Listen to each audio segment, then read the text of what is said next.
Sayyidina Umair ibn Wahb radhiyallahu taala anhu.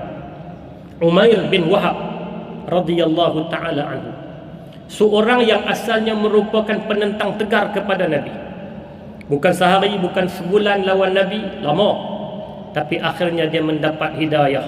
Dan malam ini insya-Allah kita nak tengok sikit macam mana yang kata ajaibnya hidayah yang dapat kepada Umair dengan cara yang siapa pun tak sangka. Para hadirin yang dikasihi sekalian, Umair bin Wahab adalah salah seorang daripada pembesar Mekah. Walaupun bukan termasuk dalam kategori orang yang paling atas di Mekah, seperti Abu Jahal, seperti Utbah bin Rabi'ah, seperti tokoh-tokoh besar, tapi dia tetap orang penting di Mekah.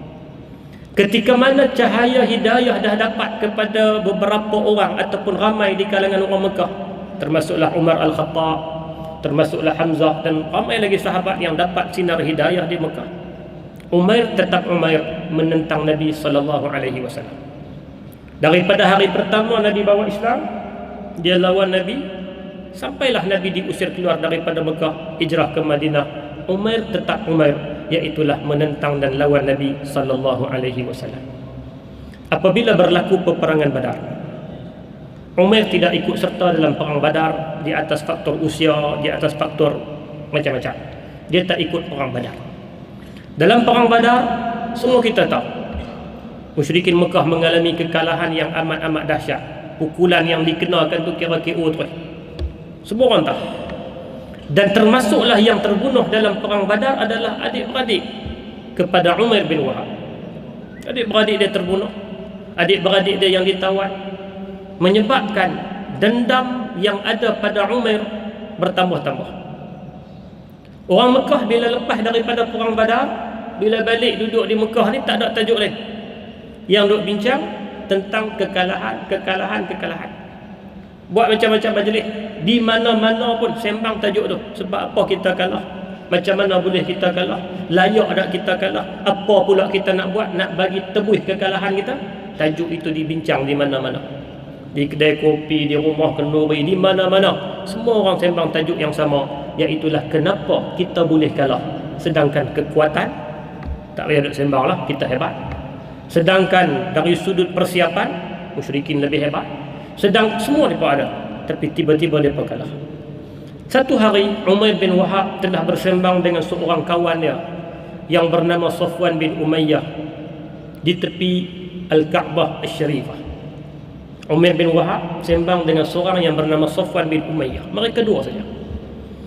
Di antara isi kandungan perbualan mereka, seperti mana yang diceritakan kemudiannya dalam hadis, bila mana Umair bin Wahab sembang dengan Safwan bin Umayyah, kata Umair kepada Safwan, "Udittu anna ahadan yakfulu ahli wa mali wa azhabu ila Muhammadin fil madinati fa aqtulah." Kalaulah ada orang yang boleh jaga harta dan anak-anak aku di Mekah ni, aku akan pergi Madinah sekarang juga. Aku akan cari orang yang nama Muhammad tu dan aku akan bunuh dia. Ini kata Umair kepada Safwan bin Umayyah. Kalau ada siapa-siapa yang boleh jaga anak-anak aku dan harta benda aku, hari ini juga aku akan pergi. Safwan bin Umayyah bila dengar semangat daripada Umair bin Wahab, kata dia, "Ana akfulu ahluka wa aqwamu bi atfalika, ad-damu dami wal hadamu hadami." Dia kata kalau macam tu punya impian hang, aku sanggup. Aku akan jaga anak hang, aku akan jaga harta hang, aku akan buat semua. Darah dibayar dengan darah. Hampir aku akan bagi sokongan. Siapa kata? Safwan bin Umayyah. Perbualan ini dua orang ni, tak ada orang lain dengar. Hanya dua mereka. Seorang namanya Umar bin Wahab, seorang lagi namanya Safwan bin Umayyah. Masing-masing kata, kita sembang ni, kita bincang ni, tutup di sini. Jangan pi dedah, jangan pi cerita kat siapa pun. Dua-dua berjanji, sembang dan bincang kita ni hanya di sini. Maka bersiaplah Umar bin Wahab. Buat persiapan.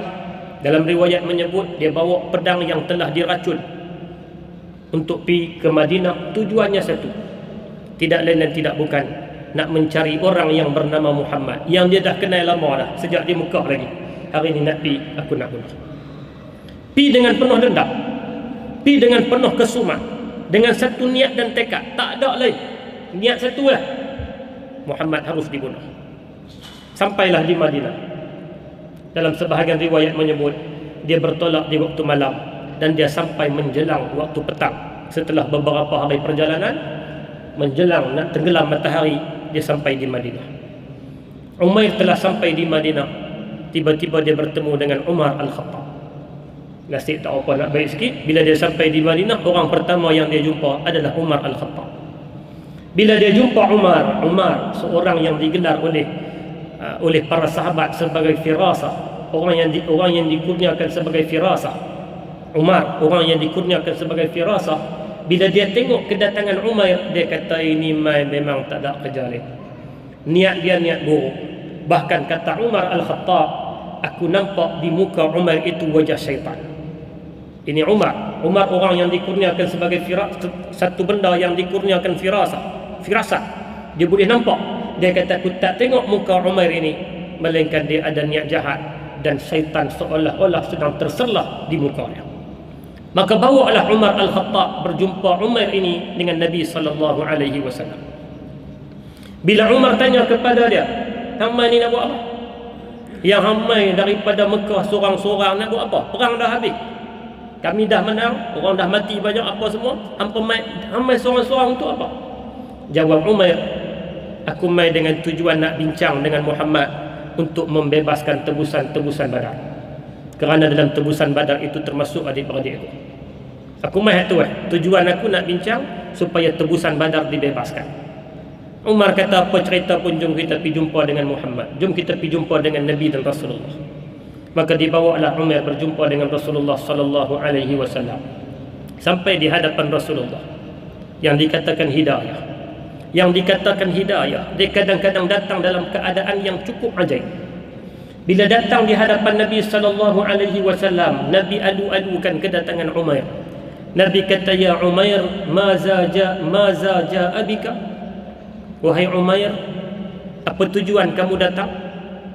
Dengan penuh sambutan Nabi buat. Nabi tak jerekah. Nabi tanya elok. Nabi kata, ya Umair, ma ja'a bika?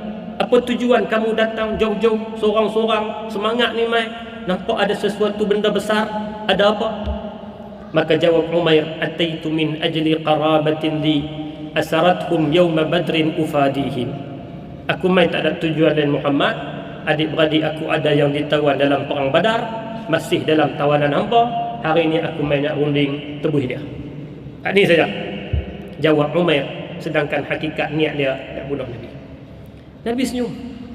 Nabi kata, la wallazi nafsi Muhammadun biyadi, innaka jalasta anta wa Safwan ibn Umayyah laylatan kaza fi yawmi kaza tahta mizabil Ka'bah, faqulta li Safwan وددت أني أقتل محمدا لكن أهلي وأطفالي، فقال لك صفوان اذهب وأنا أكفيك الأطفال، فسممت سيفك شهرا ثم أتيت لتقتلني وما كان الله ليسلطك على ذلك. Nabi kata, dah, bukan hamba nak berbincang tentang tebusan. Bukankah demi Allah yang aku di bawah kekuasaannya? Bukankah engkau pernah duduk dengan Safwan bin Umayyah di tepi Kaabah pada hari sekian-sekian? Perbincangan kamu kata kepada Safwan, aku kalau ada orang jaga anak aku dan harta aku nak pergi bunuh Muhammad. Safwan pula jawab kepada kamu, pi, aku akan jaga. Kemudian kamu buat persiapan, kamu racunkan pedang dan kamu mai untuk bunuh aku. Dan hari ini Allah Ta'ala pelihara aku. Bukankah itu tujuan kamu? Nabi karang balik skrip yang dia sembang dengan Safwan bin Umayyah di tepi Kaabah yang tidak dirakam oleh sesiapa. Hanya mereka berdua. Tiba-tiba Nabi boleh ulang satu-satu. Bila Umar dengar ungkapan daripada Nabi, tak ada siapa dengar ni, melainkan dia dengan Safwan. Safwan pun janji dah tak akan WhatsApp lah kepada siapa-siapa. Dia dengar tu, dia kata kita sembunyi. Tiba-tiba Nabi boleh ulang sebutir demi sebutir, satu perkataan demi satu perkataan perbincangan dia dengan Safwan. Apa jawab Umair? Asyhadu an la ilaha illallah wa annaka rasulullah. Sepatah dia kata tak boleh, hak ni tak boleh kecoh lah. Depan mata punya kebenaran, asyhadu an la ilaha illallah wa annaka rasulullah, masuk Islam. Tuan-tuan, kalau dibaca sejarah Umar yang lebih panjang, start daripada hari pertama benci dia kepada Nabi. Bukan tak nampak depan mata. Orang Mekah, sama-sama Mekah, lawan Nabi, lawan habis sampai Nabi hijrah. Tapi dengan satu benda ini, dia tengok depan mata kebenaran. Akhirnya dia kata, aku tak boleh dah, aku tak boleh nak tipu dah. Akhirnya masuk Islam dan menjadi orang yang sangat setia dengan Nabi sallallahu alaihi wasallam. Ini di antara kisah yang berlaku kepada seorang sahabat namanya Umar bin Wahab radhiyallahu taala anhu. Daripada kisah ini kita dapat simpulkan bagaimana hidayah. Persoalan hidayah kita tak boleh sangka dan kita tak boleh jangka. Ada orang yang cuba lari daripada hidayah, hidayah kejar dia. Ada orang yang langkah sikit mencari hidayah, akhirnya Allah Ta'ala buka tunjuk jalan untuk dia dapat hidayah. Tinggal lagi tugas kita, bila dah kita dapat hidayah, menjaga dan memelihara hidayah ini. Semoga dia terus kekal sampailah kita balik menghadap Allah Subhanahu wa Ta'ala. Umar bin Wahab telah tunjuk satu contoh teladan kepada kita.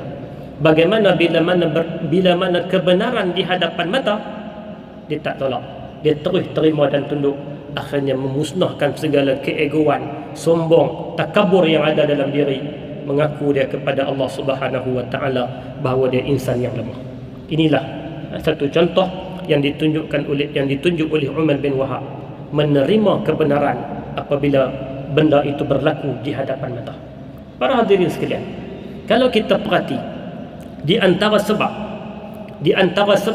Yahudi Bani Israel, antara sebab mereka dilaknat dan dikutuk oleh Allah Subhanahu wa Ta'ala, sehingga sampai hari ini tiap-tiap hari kita duk baca ghairil maghdubi alaihim waladdallin, jangan jadikan kami orang yang engkau celakakan dan jangan jadi kami orang yang sesat. Hampir sepakat ulama tafsir menyatakan maksud golongan yang dicelakakan adalah dituju kepada al-Yahud, dituju kepada Yahudi. Antara sebab Yahudi dilaknat dan dikutuk oleh Allah Subhanahu wa Ta'ala adalah kerana mereka tidak mahu menerima kebenaran, sekalipun kebenaran itu di hadapan mata. Sekalipun kebenaran itu berlaku depan mata dia berat untuk terima kebenaran. Tuan-tuan mungkin pernah dengar orang dah cerita, hadis tersebut dengan jelas, cerita tentang Abdullah bin Salam, seorang tokoh Yahudi. Apabila dia masuk Islam, dia bertanya kepada Nabi beberapa soalan. 3 soalan dia bertanya kepada Nabi. Dia kata, ya Rasulullah, kalau aku tanya 3 soalan ini dan engkau boleh jawab, bermakna confirm engkau adalah Nabi. Maka dia tanya soalan yang pertama, apakah tanda besar kiamat yang akan muncul? Nombor 1 sekali. Tanda besar kiamat banyak. Yang pertama sekali, benda apa akan muncul? Kemudian yang kedua, bila mana kita masuk syurga, apakah hidangan pertama kepada penghuni syurga? Dan yang ketiga, kenapakah anak yang dilahirkan kadang-kadang mukanya menyerupai ayah, kadang-kadang mukanya menyerupai ibu? 3 soalan daripada Abdullah bin Salam. Dia kata kepada Nabi, ya Rasulullah, kalau engkau boleh jawab, memang confirm engkau Rasulullah, engkau Nabi. Kerana soalan ini tidak boleh dijawab melainkan oleh Nabi.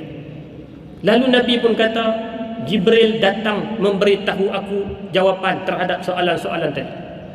Bila Abdullah bin Salam dengar nama Jibril, dia kata, zaka aduwul yahud minal malaikah. Jibril adalah musuh Yahudi daripada kalangan malaikat. Yahudi ini musuh dengan malaikat, bukan dengan orang, dengan malaikat pun mereka cari pasal. Maka Nabi pun terangkan jawapan. Secara ringkas Nabi sebut soalan jawapan yang pertama, tanda kiamat yang paling besar yang akan muncul, nombor 1 adalah api yang akan keluar daripada arah timur mengusir manusia ke arah barat. Kemudian makanan penghuni syurga yang pertama sekali adalah hati ikan. Kemudian kenapa anak dilahirkan kadang-kadang menyerupai ayah, kadang-kadang muka ikut mak? Kerana sekiranya benih ayah itu mendahului, maka mukanya menyerupai ayah. Begitulah sebaliknya. Bila jawapan diberikan, Abdullah bin Salam pun kata, confirm kamu Nabi dan aku masuk Islam.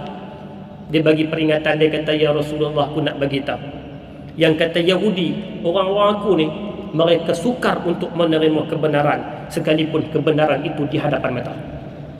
Maka Nabi nak test. Nabi bawa Abdullah bin Salam, Nabi tanya kepada Yahudi. Abdullah bin Salam duduk belakang, jangan tunjuk muka lagi, duduk di belakang. Nabi tanya kepada Yahudi, Aku mahu tanya kepada kamu, apa pandangan kamu tentang Abdullah bin Salam? Apa jawab mereka? Sayyiduna wa ibnu sayyidina, khairuna wa ibnu khairina, faqihuna wa ibnu faqihina. Abdullah bin Salam kami tabik kepada dia. Dia ketua kami, dia orang yang paling baik, dia orang yang sangat-sangat kami sanjung, dia segala-galanya. Kemudian Nabi kata, apa pandangan kamu kalau Abdullah bin Salam itu masuk Islam? Mereka kata tak mungkin, mustahil, mustahil dia masuk Islam. Dia duk ajak kami untuk lawan Islam, lawan Islam, lawan Islam, tiba-tiba nak masuk Islam, tak mungkin terjadi. Lalu Nabi panggil Abdullah bin Salam. Nabi suruh Abdullah bin Salam isytiharkan Islam di hadapan Yahudi. Dia isytiharkan, dia kata aku dah ikut ajaran Muhammad, aku dah masuk Islam. Nabi tanya sekali lagi, tak selang beberapa lama, Nabi tanya sekali lagi, apa pandangan kamu tentang Abdullah bin Salam? Yang tadi hampa puji dia, yang tadi hampa kata dia orang hebat, dia orang yang paling baik, dia ketua hampa. Apa pandangan kamu tentang Abdullah bin Salam? Jawab mereka, syarruna wa ibnu syarrina. Dia orang yang paling jahat di kalangan kami. Dia memang tak pakai, dia memang kami tak kenal lama dah. Dia ni tak ada apa. Habis. Tadi ni penat. Tiba-tiba bila dengar kata dia masuk Islam, rendah tu. Ini di antara sebab Yahudi dilaknat oleh Allah Subhanahu wa taala. Kalau tuan-tuan baca suratul Baqarah secara khusus, ditambah dengan surah-surah yang lain, termasuklah Al-A'raf dan sebagainya yang menceritakan tentang Bani Israel, kita akan dapati berpuluh-puluh sebab yang membawa kepada kutukan dan laknat oleh Allah Subhanahu wa taala ke atas Bani Israel. Antara sebab yang saya sebut tadi adalah kerana mereka sukar untuk menerima kebenaran. Umair bin Wahab, tokoh yang kita bincangkan sebagai permulaan pada malam ini, dia telah menunjuk contoh yang terbaik kepada kita. Apabila kebenaran itu datang, dia terus tunduk kepada kebenaran dan menerima kebenaran. Dengan hanya mendengar apa ungkapan yang Nabi ulang balik, benda yang dia cakap di Mekah, sedangkan dia dengan Safwan saja dengar Nabi ulang sebutir, akhirnya dia kata apa? Aku masuk Islam. Selesai cerita. Dan Umair bin Wahab itu jadi orang yang cukup hebat, mendampingi Nabi sallallahu alaihi wasallam sampailah ke penghujung usia dia.